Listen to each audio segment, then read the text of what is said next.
You have a hard time beating bosses with the witch and minions. They constantly die and you can't really get damage out. Come with me. I get the answers for you. To give you a bit of context, I'm sitting in Act 3 with 3 skeletal snipers, my hellhound, and the 2 warriors.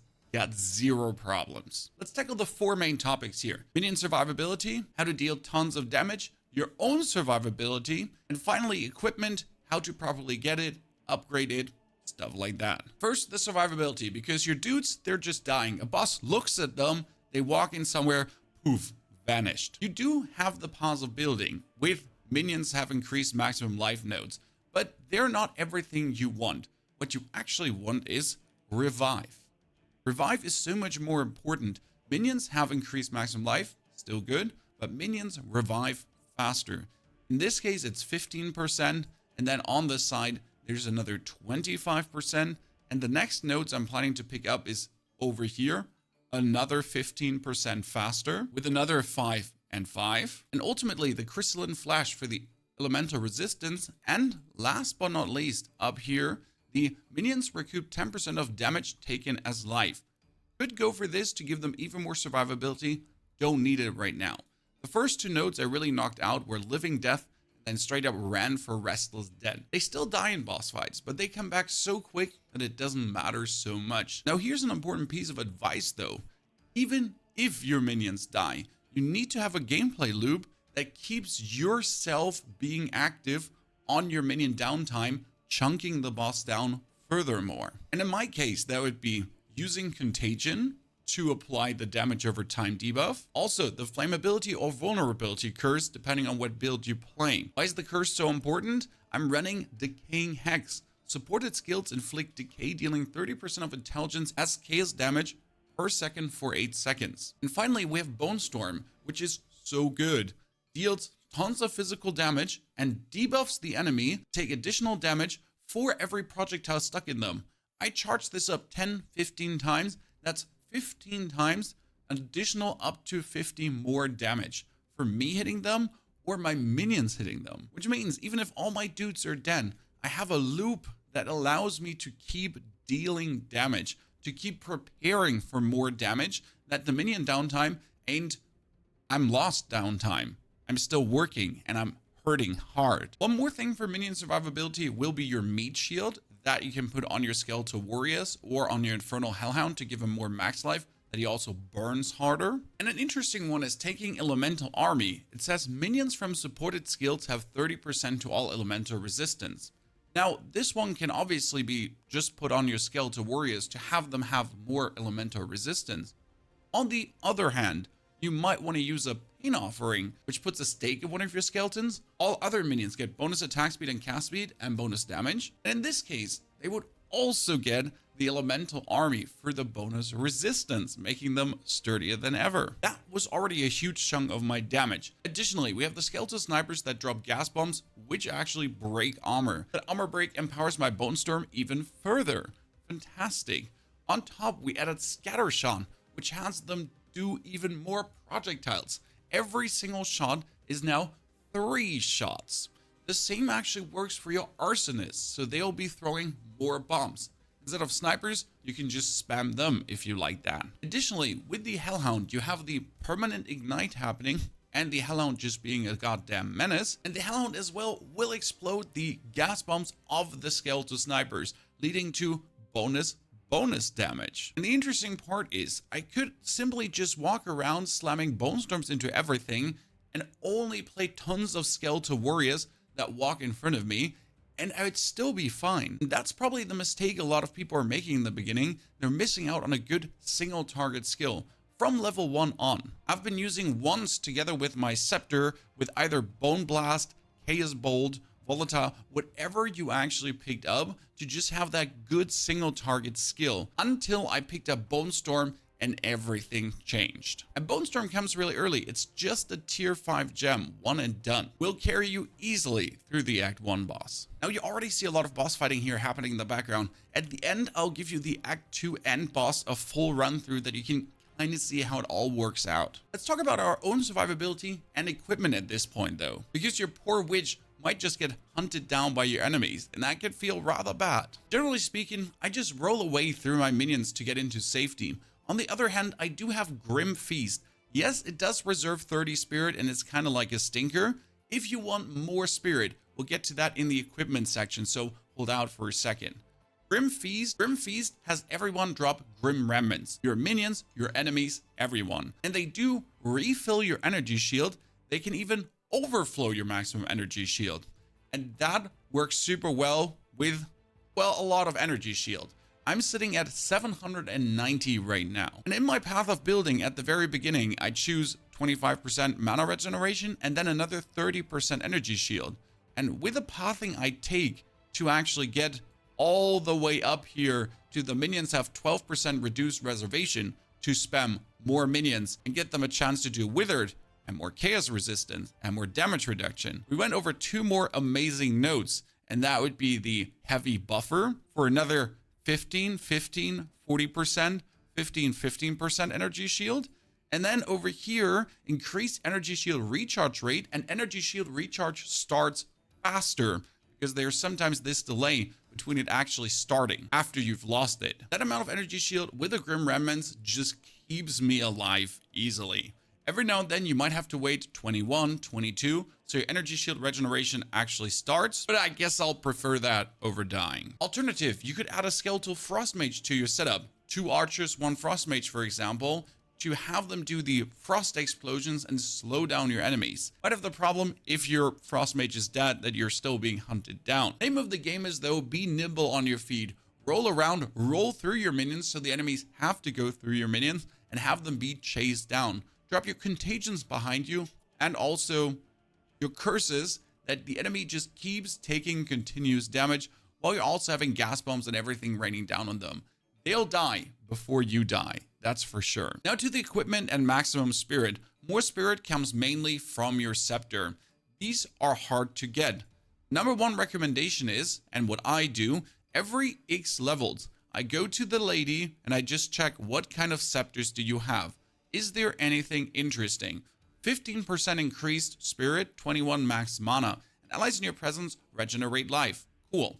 I don't need the purity of ice though, so that's a bit unlucky in this case. Still though, there was already a maximum spirit scepter there. The same can appear for your skeletal warrior scepters. Keep checking on the vendors. If you want to go juicy, you can even roll with Elva, but I gotta admit, I haven't gambled at all so far and I haven't needed it in any capacity. Also, do pick up shitty white scepters off the ground, because these shitty white scepters can just be turned from normal to rare, from normal to a magic item straight away. And that could be maximum spirit. It could be your minions deal bonus 10 to 12 fire damage. And 10 to 12 fire damage is immense because your minions do 10 to 12 damage. And if they get another 10 to 12, well, that will double their damage. Same goes for you finding a good magic scepter. Turn it into a rare run straight away. Do not sit on your currencies. I keep continuously using them. I do have this ring, 9% to all elemental resistance. My current ring is 7% max mana and fire resistance, and also fire resistance and physical damage, attack speed, cast speed, sim thing. Now I'll take an Orb of Alchemy, 100%, and I just make this ring a magic ring, which gives me fire resistance, cold resistance, mana per enemy at this is a great ring that just, in this case, keeps me alive better than ever. Use your crafting materials, don't you sit on them, especially the Arcanist Etcher, because the Arcanist Etchers are used to improve the quality of a one staff or scepter. In the case of scepters, it will straight away increase the spirit. I use this to increase the quality by 4%, 4% more spirit. Use another one for 8%, 12%, it's 12% more spirit, straight up allowing you to summon another minion. On top, your chest can also have spirit. So far, I have only seen it on a dexterity-based chest, but I know chests can have that spirit too. And since I don't need the wand anymore, I've swapped over to a focus now. And this focus is truly amazing. It gives me maximum energy shield itself, and then increased spell physical damage. Holy, what does that even mean? Well, look at my Bone Storm. It's 200 DPS. That is another 44% increased spell physical damage. It is spell physical damage. Therefore, I'll do tons of damage. I'll add again the debuff on the minion to then add tons of damage more, allowing me to truly overwhelm enemies and bosses. Now, in general, for my own survivability, I've been looking for energy shield, and energy shield. Especially socketed items are incredible. I get another 40% increased armor, evasion, and energy shield just from this robe. With, well, once in a while armor actually on the helmet, but you notice with the few armor points I have, I barely have any physical damage reduction.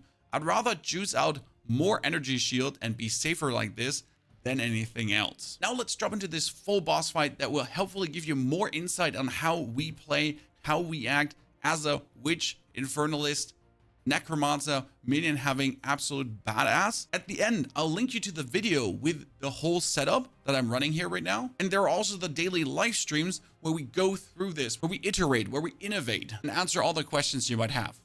Enjoy. A lot, right, to have all these poison archers.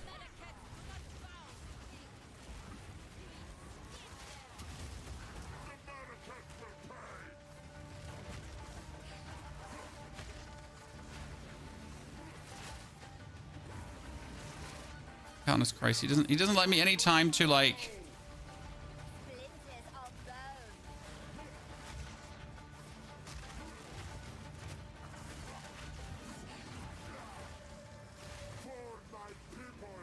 honestly, he might be better to just fight close up, because he shoots like these annoying spears when you get like too far away from him. And it might just be straight up easier to fight him up and just take like his lightning he's doing to you there. Oh, that was bad. Just torched my dude straight away.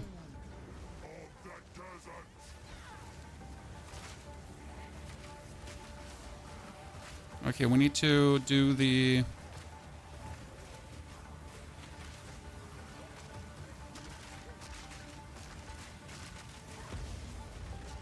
Yeah, this time it worked.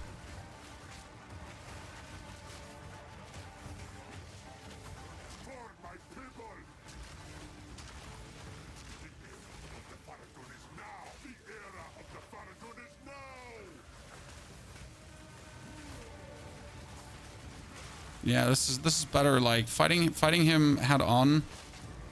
It's preferred.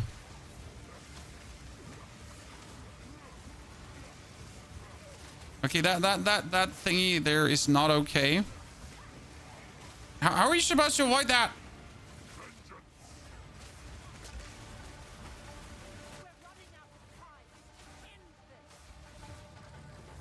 Wait, he's gonna crash the platform? Yeah.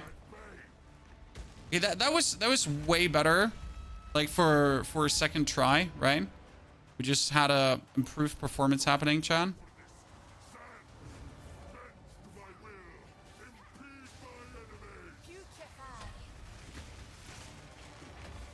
So we essentially just need to make sure to avoid his hits and get him destroyed with our stuff.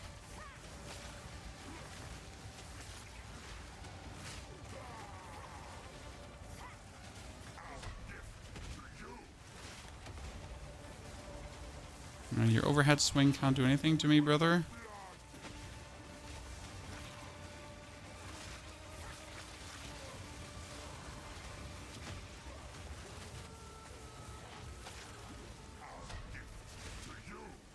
Boom. Poison him.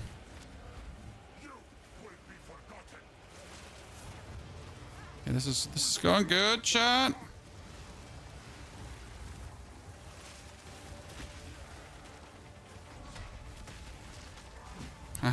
Oh. I feel like I rolled that one. I'm just saying.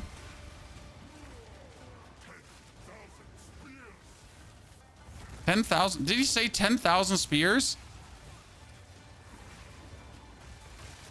It's interesting because like bosses in this game, they often like say what they're gonna do, just in case you've never noticed this. So they're a bit like Pokemon. So when they're about to do an attack, they announce that attack. They're like, Jamra the Abomination does Thunder Shock. Right? Only they just say it a bit more fancy, like 10,000 spears.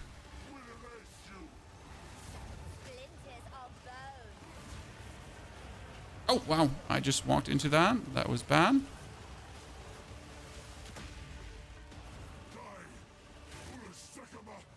Ladies and gentlemen.